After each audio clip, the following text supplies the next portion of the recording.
നമസ്കാരം. Raf talks മലയാളത്തിലേക്ക് ഏവർക്കും സ്വാഗതം. കേരള ബ്ലാസ്റ്റേഴ്സ് ഇന്ത്യൻ സൂപ്പർ ലീഗിലെ 9ാമത്തെ മത്സരത്തിന് വേണ്ടി നാളെ കളിക്കളത്തിലേക്ക് ഇറങ്ങുകയാണ്. എതിരാളികൾ ചെന്നൈയിൻ FC ആണ്. നാളെ വൈകിട്ട് ഇന്ത്യൻ സമയം 7:30 കൊച്ചിയിലെ സ്റ്റേഡിയത്തിൽ വെച്ചുകൊണ്ടാണ് ഈ മത്സരം നടക്കുക.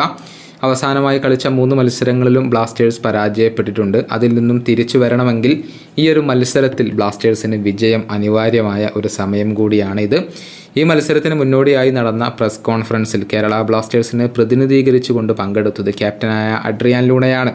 അദ്ദേഹം ചില കാര്യങ്ങളൊക്കെ പറഞ്ഞിട്ടുണ്ട്. അതായത് ഇത്തരം ടീമിൻ്റെ മിസ്റ്റേക്കുകളിൽ നിന്നും പാഠം ഉൾക്കൊള്ളണം എന്നാണ് ലൂണ പറഞ്ഞിട്ടുള്ളത്. അദ്ദേഹം പറഞ്ഞത് ഇങ്ങനെയാണ്: കഴിഞ്ഞ 3 മത്സരങ്ങൾ നമ്മൾ നോക്കേണ്ടതുണ്ട്. അവയിൽ ഒരുപാട് മിസ്റ്റേക്കുകൾ വരുത്തി വെച്ചിട്ടുണ്ട്. അതിൽ നിന്നൊക്കെ നമ്മൾ പാഠം ഉൾക്കൊള്ളേണ്ടതുണ്ട്. ഈ മത്സരം അഥവാ ചെന്നൈക്കെതിരെയുള്ള മത്സരം വളരെ നിർണായകമാണ്. നമുക്ക് പോയിന്റുകൾ ആവശ്യമുണ്ട്. അതുപോലെ തന്നെ ക്ലീൻ ഷീറ്റ് സ്വന്തമാക്കുക എന്നുള്ളത് വളരെ പ്രധാനപ്പെട്ട ഒരു കാര്യമാണ്. അതോടൊപ്പം തന്നെ പ്രധാനപ്പെട്ട കാര്യമാണ് ഓരോ മത്സരങ്ങളിലും കൂടുതൽ ഗോളുകൾ നേടുക എന്നുള്ളത്.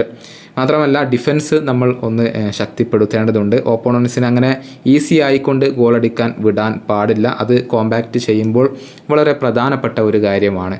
ഇതാണ് കേരള ബ്ലാസ്റ്റേഴ്സിൻ്റെ നായകൻ ഇപ്പോൾ പറഞ്ഞിട്ടുള്ളത്. ബ്ലാസ്റ്റേഴ്സിനെ സംബന്ധിച്ചിടത്തോളം പോയിന്റ് പട്ടികയിൽ ഇപ്പോൾ ഉള്ളത് 10ാം സ്ഥാനത്താണ്. അതായത് 8 മത്സരങ്ങൾ കളിച്ചിട്ട് ഇതുവരെ കേവലം 2 വിജയങ്ങൾ മാത്രമാണ് ബ്ലാസ്റ്റേഴ്സിന് നേടാൻ കഴിഞ്ഞിട്ടുള്ളത്. 4 തോൽവികൾ ഏറ്റുവാങ്ങേണ്ടി വന്നിട്ടുണ്ട്. 8 പോയിന്റ് മാത്രമാണ് ഉള്ളത്.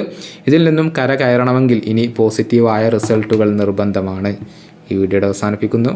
ഫുട്ബോൾ ലോകത്തെ കൂടുതൽ വിശേഷങ്ങളുമായി റാഫ് ടോക്സ് കൊണ്ടുമെത്താം.